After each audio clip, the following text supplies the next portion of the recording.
A nuestros amigos y seguidores de Diario Ultimátum.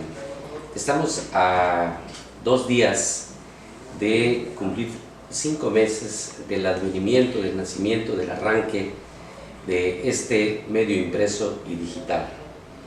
En ocasión a este logro que se da justo al cierre del 2017, tenemos una visita para mí muy especial, para nuestro medio también, espero también para nuestros colaboradores y para nuestros lectores, a nuestros seguidores. Tenemos en nuestra sede al superintendente de Chiapas de la Iglesia del Nazareno, al pastor Miguel Ángel Ceballos. Gracias por estar aquí. Gracias por la pastor Eber Córdoba, pastor de la Cuarta Iglesia del Nazareno. Así es. A mi padre David Samayoa, también con trayectoria en el pastorado de la Iglesia del Nazareno. Al pastor Pedro Santos. Muchas gracias. Gracias por venir. A mi hermano Eliel Martínez, pues, contemporáneo, amigo y hermano.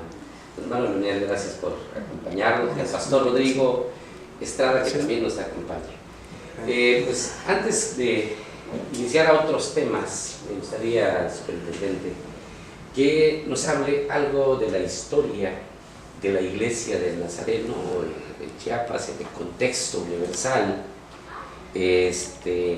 cómo ha crecido, cuál ha sido el obstáculo mayor que ha tenido, y decirle a nuestros seguidores por qué debo ser nazareno. Muy bien, gracias. Bueno, la pregunta es muy amplia, pero trataré de ser muy preciso. La Iglesia del Nazareno surge con un propósito especial. Es una iglesia que en 1908 se conformó con un deseo de ser una iglesia que traiga un mensaje de esperanza, y en especial uno de sus integrantes quería ministrarle a los pobres. Uno de los propósitos es anunciar el Evangelio de santidad y ministrar en especial a los pobres. Por supuesto no excluía al resto de la población, en especial a la gente que más sufre, que es la parte de la población sin recursos. Y de ahí se desarrolla y llega a nuestro país en sus precursores, un poquito antes de su formación oficial, que llega a Chiapas. Y en Chiapas se ha extendido especialmente en gran manera en todo el sur de Chiapas, todo el sur de México, perdón, y en Chiapas, y ha sido una bendición, ¿verdad? Y que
me gusta también contestar. Todo este avance que ha tenido la Iglesia Evangélica en el estado de Chiapas, tomando en cuenta de que, bueno, en Chiapas había sido predominante el catolicismo y que, y sobre todo en las comunidades indígenas se reflejaba, o se refleja más bien este tipo de religión o de creencia hacia Dios. ¿Cómo ha sido este avance en Chiapas y si esto ha permitido inhibir un poco esas diferencias entre hermanos indígenas aquí en el estado? La Iglesia de Nazareno, en especial en el área indígena, no hemos avanzado mucho como quisiéramos, pero sí el plan es que Dios quiere que cada cultura, cada raza, sexo, no importa su condición económica, Dios quiere que su propósito de vida y vida abundante y vida integral se cumpla. Evidentemente necesitamos avanzar hacia esas áreas y queremos lograr, estamos en proyectos para avanzar a esas áreas de personas indígenas que escuchamos tristemente en nuestro estado que son las más marginadas, las más desatendidas, y la atención que se ha tenido no es la suficiente, la necesaria que ellos necesitan. Y ahí es donde está nuestro desafío como Iglesia del Nazareno, de que este evangelio no sea algo, como ya lo decían nuestros pastores, no es una religión simplemente, sino es el reino de Dios viniendo a la vida del ser humano, es establecer principios que le permite vivir una vida integral. Y eso es lo que realmente no estamos notando, ¿verdad?, en nuestro estado, y que esa es parte del desafío. Entonces, sí, siendo honestos, la Iglesia Nazareno tiene no mucha presencia todavía en el área de personas indígenas, ¿no? Sí, tenemos en Simojovel, tenemos en San Cristóbal, tenemos en Ocosingo, Yajalón, pero todavía no es fuerte, ¿no? Pero sí, uno de los planes es llegar más a, ¿no? Los hermanos presbiterianos, ellos tienen mucha presencia en el área indígena, y otros movimientos tienen mucha más presencia que nosotros. Pero eso nuestro desarrollo, porque nuestro desarrollo históricamente se nota que como empezamos en la costa, en Arriaga, si usted nota y va a esa parte, sí hay mucho nazareno en todo lo que es la costa, hasta Tapachula, ahí hay mucha iglesia, porque ahí empezó. Entonces ahí ha venido como hacia acá, por eso hacia el norte de Chiapas no tenemos mucho. Entonces ha llegado como a la capital y hemos avanzado un poco, pero todavía no hemos logrado cubrir todas las áreas. Brevemente, sin embargo, la Iglesia de Nazareno tiene mucha presencia en Chiapas. Creo que sí, a nivel de la República, Chiapas ocupa un lugar muy importante, ¿verdad? Es correcto. En México tenemos en las divisiones geográficas 15 distritos. De esos 15, 4 tan solo en el estado de Chiapas existe. O sea, no hay otro estado más nazareno en México que el de Chiapas, ¿no? A diferencia de los otros distritos, fuera de Chiapas, tienen 3 o 4 estados, es un distrito. Y en Chiapas tenemos 4 distritos. Es decir, la iglesia se ha desarrollado fuertemente en todo Chiapas. Y el desafío es seguir avanzando. Sí, quisiera comentar algo de la primera pregunta. Es obvio lo acaba de mencionar el superintendente en el asunto de cómo hemos crecido. ¿Por qué nació en la costa? Porque el misionero Samuel Stanford es el que viene viajando rumbo a Guatemala, se descompone el tren en Tonalá y a partir de ahí empiezan a abrirse obras. Va a haber obra en Tonalá, va a haber obra en Calera y empiezan a seguir la carretera, primero la vía, y vamos a ir a Ixtepec, Juchitán y luego hacia rumbo a Tapachula y luego empiezan a seguir la carretera Tuzla porque es una iglesia bastante nueva. No es una iglesia que tenga muchos años aquí, estamos alrededor de 100 años, pasadito más, pero es de la razón por la que va creciendo. Y en relación al catolicismo que decía, yo creo que no luchamos contra iglesia, luchamos contra las personas que están en el pecado. Vemos a la persona que tiene una necesidad, no vemos a una religión equivocada, vemos a una persona que está en un mundo. Así rapidito, mi papá nació en la iglesia tradicional, pero resulta que tenía vicios, tenía muchas cosas, estaba en una religión pero no era salvo. Y lo hemos recalcado, tampoco la iglesia del Nazareno salva. El hecho que tenemos ejemplo de que nacimos iglesia de Nazareno y tampoco son salvos. Pero nosotros lo que queremos, y el mensaje de la iglesia, es que las personas tengan un encuentro personal con Dios y se salven. O sea, no tenemos lucha con las demás iglesias. Estamos por amor a aquel que está perdido en el pecado y queremos que esa persona que está en el pecado tenga una relación con Dios. Y ese es el mensaje de la iglesia nazarena. Lo cual están existiendo algunas barreras para que la iglesia todavía no pueda crecer en ese territorio indígena, que este se tope. Y otra, ¿qué pasa con aquellos pueblos evangélicos que sufren el desplazamiento forzado? Que aquí es como que el pan, ¿no?, de cada día. Sí, alguna de las razones que hemos notado es la lengua. Como no tenemos suficientes hermanos que dominen la lengua, el tzotzil, el topolabal, las lenguas que hay en las áreas indígenas, entonces es una barrera que nos ha impedido avanzar más rápido. Tenemos un proyecto precisamente de ir equipando o de ir aprendiendo la lengua y enviar nuestros misioneros a esas áreas. Esa es una de las razones por las que nos avanza. Y en cuanto a la marginación, yo soy parte del Consejo Interreligioso de Chiapas. Uno de sus propósitos es precisamente evitar eso. Lamentablemente no hemos logrado el que eso no suceda en nuestro estado, tristemente no se ha erradicado eso, y es precisamente por la ignorancia a veces de los líderes o los gobernantes, que a pesar de que están las leyes de la tolerancia, somos un país que usar cualquier clase de culto y nadie puede marginarnos de servicios o atención por tener u otra religión. Somos un país que tiene ese derecho de profesar cualquier culto que uno quiera tener, pero en Chiapas, en muchos de los municipios eso no se respeta, y sobre todo con los evangélicos. Claro, la Iglesia Católica se ha defendido que en ciertos lugares, igual sus capillas, que los evangélicos se los queman, que los corren. Ellos también han sufrido algunas situaciones, pero Chiapas, en México hay más marginaciones, pero Chiapas va creciendo eso. Se había menguado, iba menguando, pero en estos últimos 2-3 años he notado que eso otra vez va para arriba.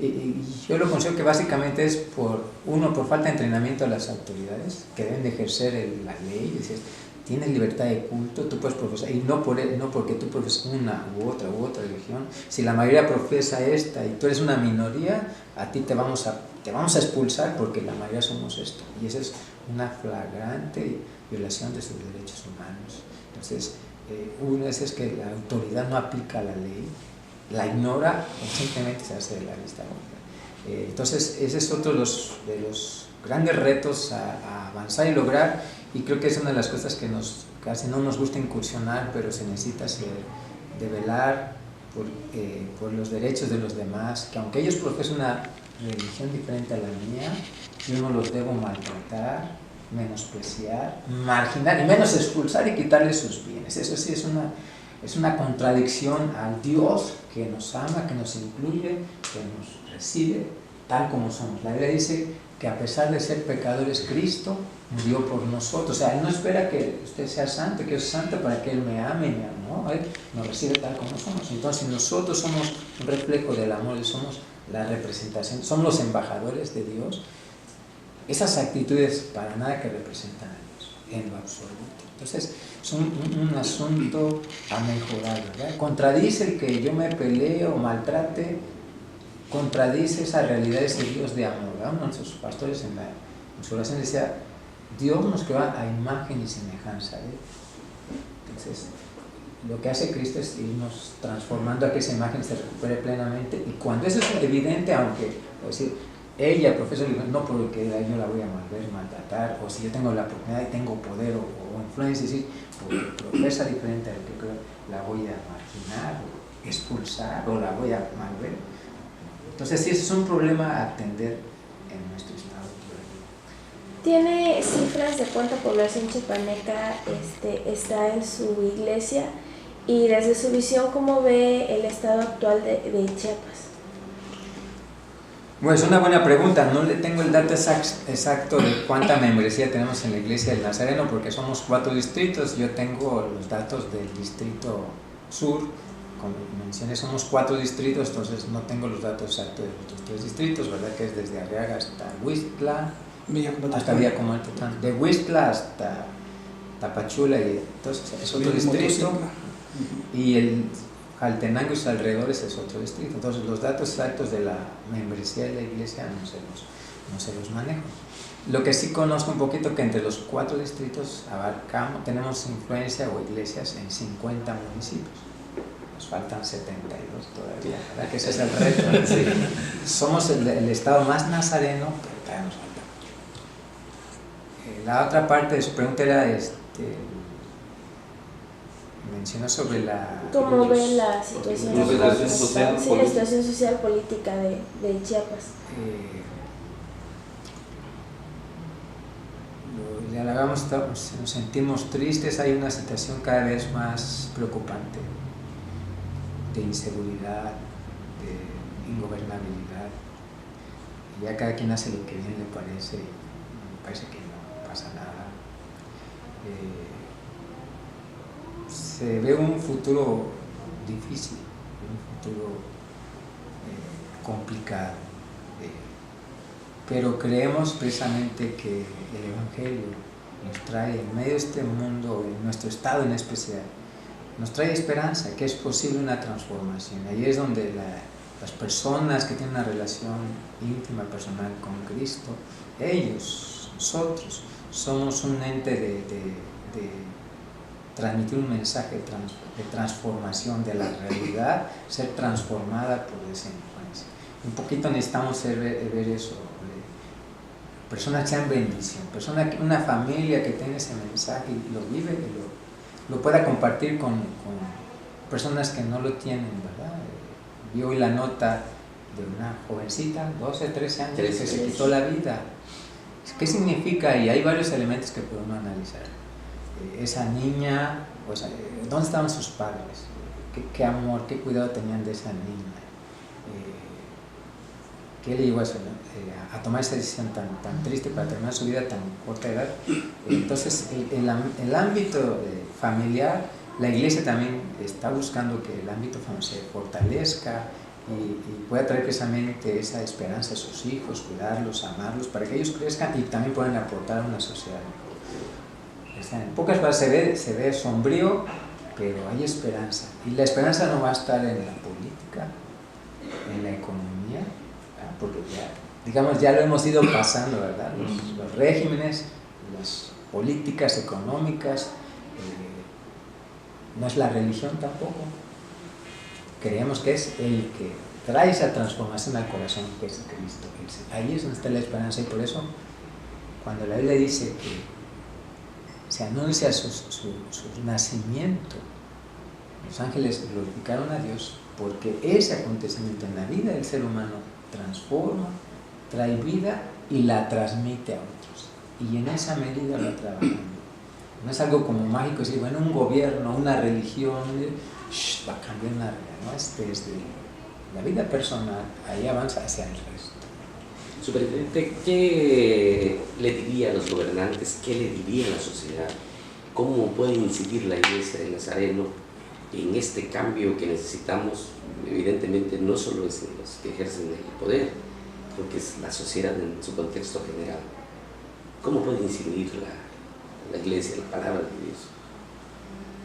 Bueno, muy buena pregunta.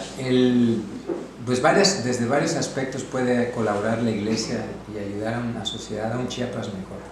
Precisamente desde la educación de los niños, que obtengan principios de amor, principios de integración, principios de respeto, principios de honestidad, principios de compasión. Estamos en un mundo que cada quien ve por su cada cual, no le importa, puede verse un hambriento allí y yo paso de largo, no me importa, que yo tenga lo mío y no importa. Entonces, la Iglesia puede ayudar desde la niñez con los principios del reino de Dios, ayudar. Y si nosotros hacemos ese trabajo o colaboramos, ¿verdad? Creemos que la Iglesia, sabemos que la educación es laica, ¿no? pero puede colaborar con los padres, puede colaborar, ¿verdad?, con los maestros y ayudar a que esa educación realmente sea con esos principios. Pero también puede ayudar en los matrimonios. De hecho, la iglesia está trabajando en ciertas secretarías donde está ayudando a los matrimonios. Muchos de los problemas de la sociedad es que los matrimonios, las familias, no están educando a sus hijos, no les están enseñando principios. Y por eso, como que le dejamos esa educación pues a la escuela, a los religiosos, y las familias no asumen su responsabilidad de darles buenos ejemplos, buenas costumbres, buenos principios. Y ahí es donde también la iglesia interviene. Si la iglesia ayuda a una formación de matrimonios saludables, fuertes, con esos principios, entonces también esos niños, esos jóvenes que van creciendo en sus hogares, van a permitir una sociedad mejor. Entonces, creo que la iglesia puede incorporarse, ¿verdad?, de manera intencional, en conjunto con los gobiernos. De hecho, ya nos han pedido ayuda, por ejemplo, los encargados de los asuntos penitenciarios.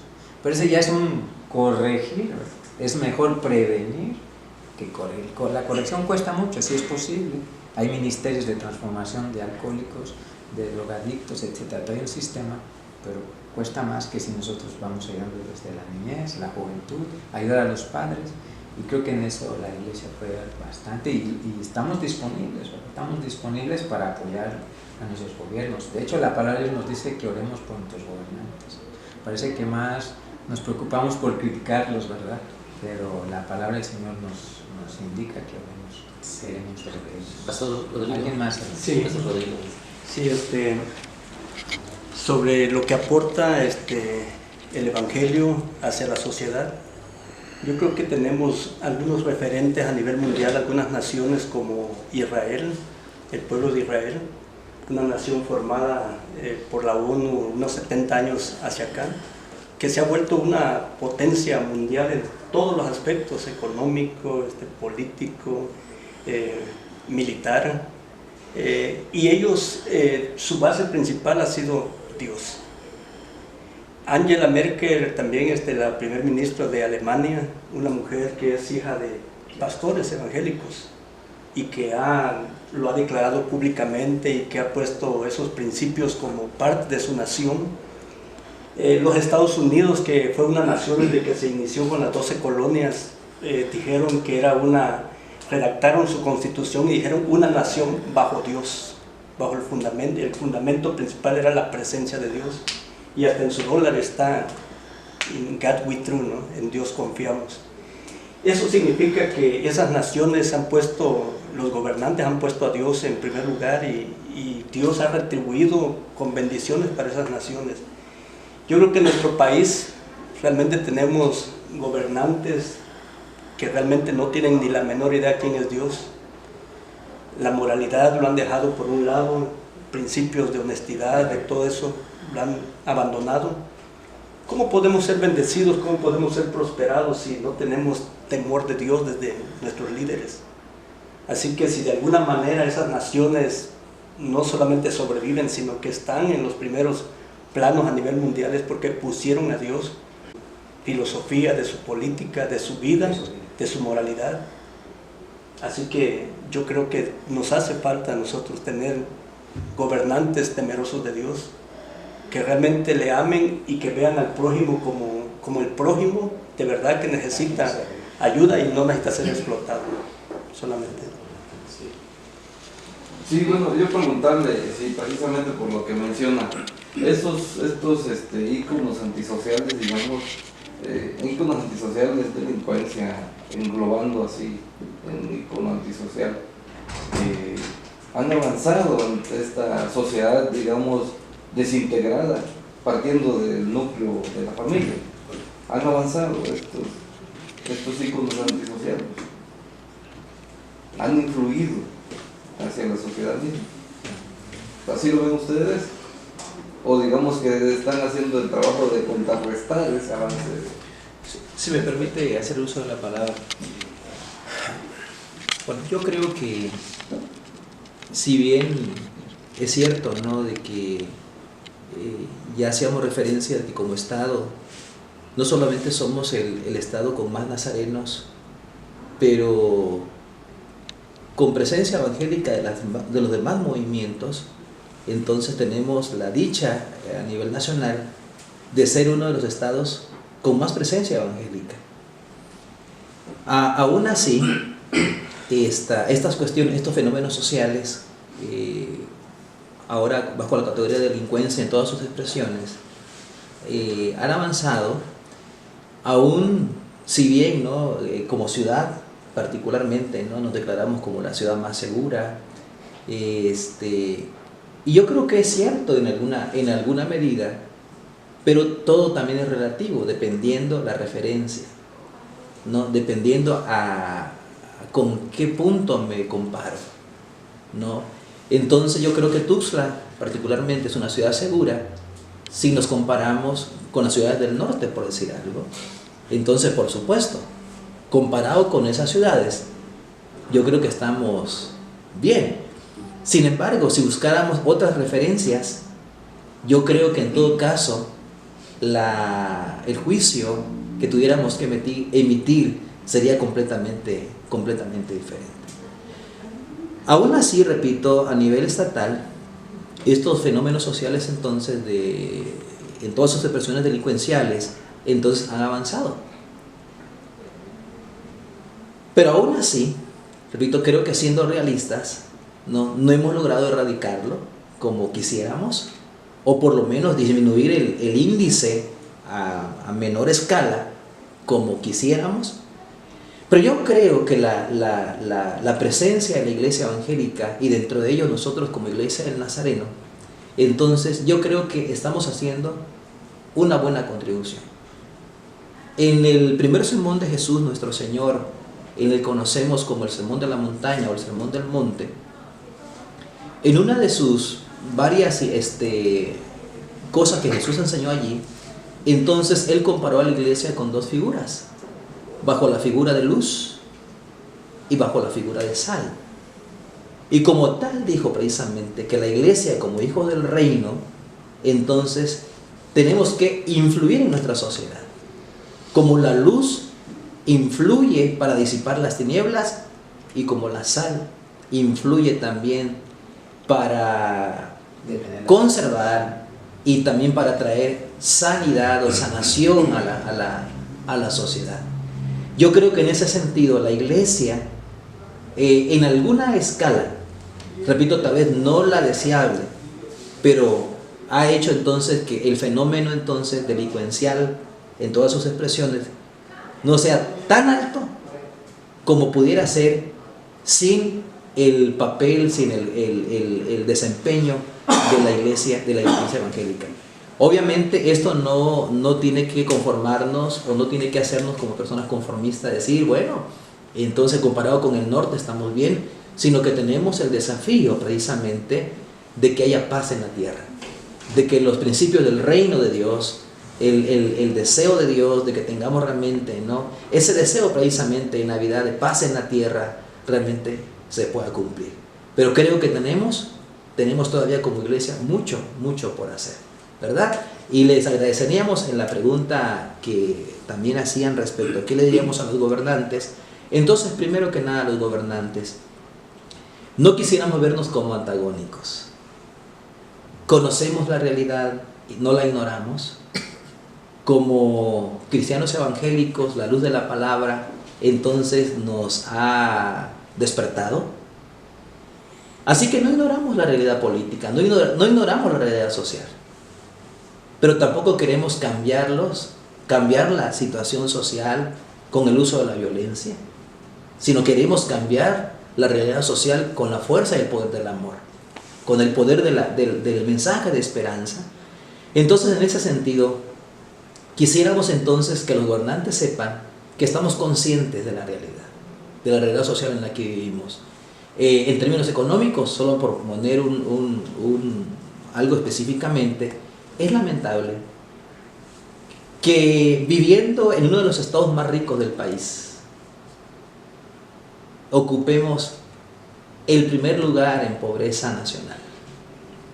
¿no? Entonces eso es completamente lamentable, porque con tantos recursos, viviendo en un estado tan rico en todos los sentidos, tenemos de todo. Lamentablemente tenemos un buen porcentaje de familias en extrema pobreza. Creo que eso no es justo, por supuesto. Necesitamos equidad, necesitamos igualdad de condiciones, y creo que es posible hacerlo.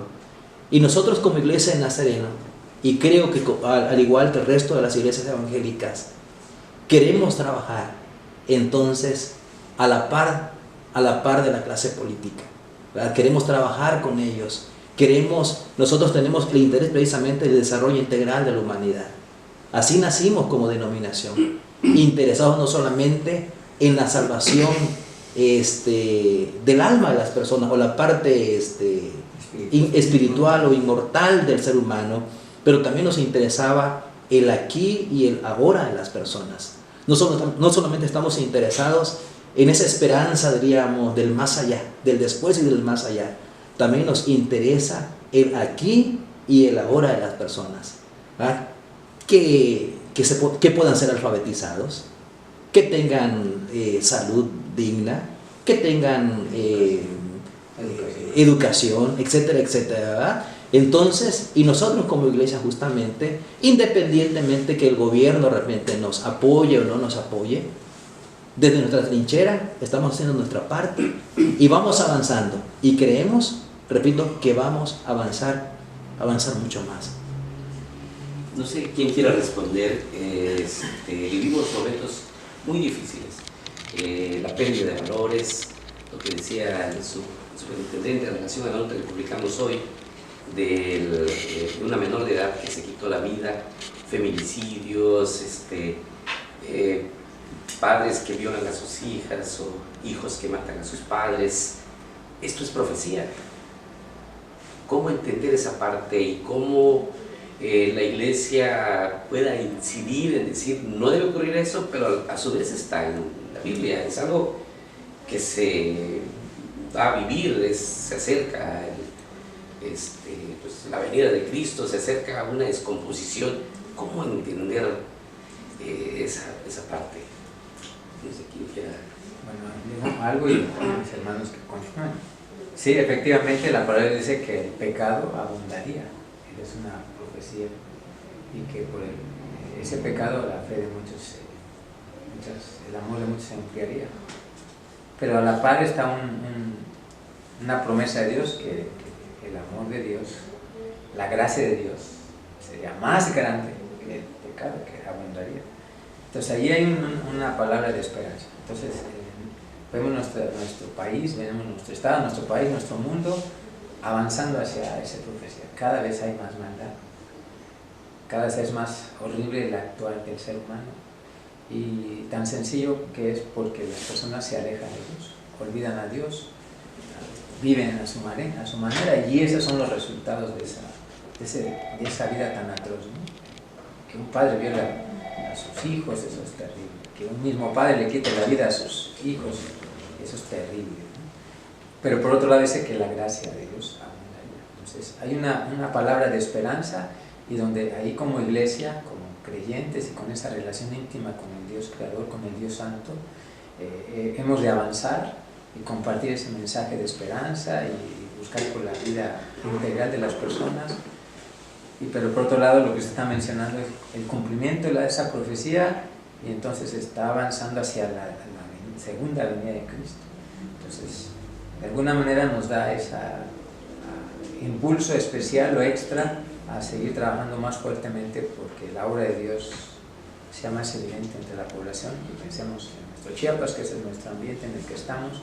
Entonces sí, esos dos elementos son importantes. Sí, se está cumpliendo la profecía, se está cumpliendo que la maldad está en aumento, pero también la gracia de Dios es más abundante.